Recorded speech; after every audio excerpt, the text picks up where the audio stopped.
नमस्कार, जनभावना टाइम्स में आपका स्वागत है। मैं हूं गार्गी। बॉलीवुड के वुडलेओ प्लेबैक सिंगर और एक्टर किशोर कुमार की आज यानी 4 अगस्त को बर्थ एनिवर्सरी है। किशोर कुमार का जन्म 1929 को मध्य प्रदेश के खंडवा में हुआ था। इसी कारण किशोर कुमार की अंतिम इच्छा थी कि उनके देहांत के बाद उनके पार्थिव शरीर को मुंबई से खंडवा लाया जाए और इसी कारण से खंडवा में ही उनका अंतिम संस्कार भी किया गया था।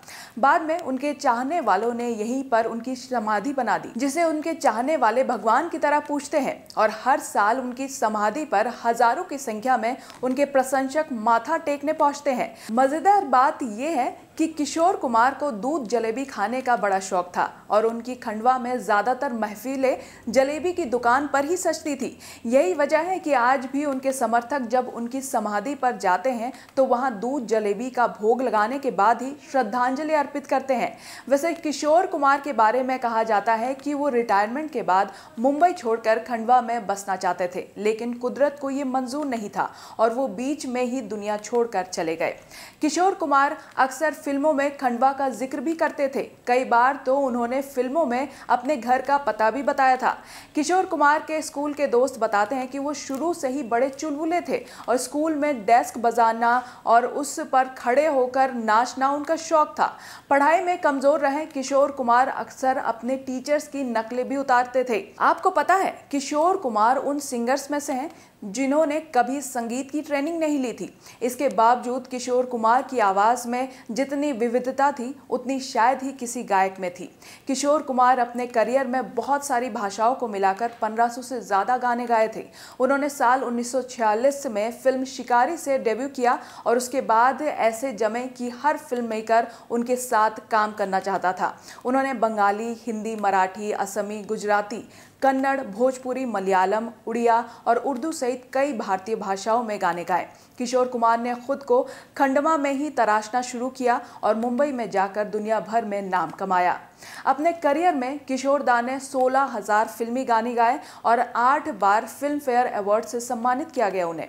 किशोर कुमार मुंबई गए तो थे हीरो बनने के लिए, लेकिन वो हीरो के साथ महान गायक भी बन गए। किशोर दा की जितनी बातें की जाए उतना ही कम है। एक बार का किस्सा सुनाते हैं जहां लता दीदी ने किशोर कुमार संग गाना गाना बंद कर दिया था, जिसकी वजह किशोर कुमार के चुटकुले थे, क्योंकि किशोर कुमार बात करते करते जोक सुनाने लगते थे। उनके जोक सुनकर लता मंगेशकर खूब हंसती थी, जिसकी वजह से उनकी आवाज़ थक जाती थी और किशोर गाना गाकर चले जाते थे। ये देख लता मंगेशकर इतनी नाराज़ हुई कि उन्होंने कहा कि इसे गाना गा लेने दो, मैं इनके साथ नहीं गाऊंगी।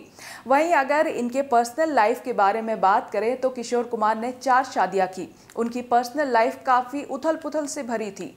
उनकी पहली पत्नी रूमा गुहा थी। इसके बाद उन्होंने मधुबाला से शादी की। मधुबाला से शादी के लिए किशोर कुमार ने इस्लाम कबूल कर लिया था। उन्होंने अपना नाम बदलकर अब्दुल करीम कर लिया था। जानकारों की माने तो किशोर कुमार के माता पिता ने इस शादी को मानने से इनकार कर दिया था। तभी माता पिता को खुश करने के लिए जोड़े ने हिंदू विवाह पद्धति से भी शादी की, लेकिन मधुबाला को कभी भी उन्होंने अपनी बहू के रूप में स्वीकार नहीं किया। मधुबाला के निधन के बाद किशोर कुमार ने योगिता बाली से शादी की थी। किशोर कुमार की आखिरी पत्नी लीना चंदावरकर थी। किशोर कुमार अपनी चौथी वाइफ से लगभग 20 साल बड़े थे। चौथी शादी के वक्त उनकी उम्र 51 वर्ष थी। दोनों की मुलाकात प्यार अजनबी है के सेट पर हुई थी। किशोर दा के गाने सिर्फ तब के लिए ही नहीं, आज के समय में भी गजब ढाते हैं। उनके गाने एवरग्रीन है। चाहे नीले नीले अंबर पे चिंगारी कोई भड़के, मेरे सामने वाली खिड़की में तुम बिन जाऊं कहाँ, रात कली एक ख्वाब में आई, ये दिल ना होता बेचारा, कोई लौटा दे मेरे बीते हुए दिन, चील चील चिल्ला कर। ऐसे ही कई गाने हैं जो आपके मूड के अकॉर्डिंग फिट बैठते हैं, तो आप भी गुनगुनाते रहिए और खुश रहिए।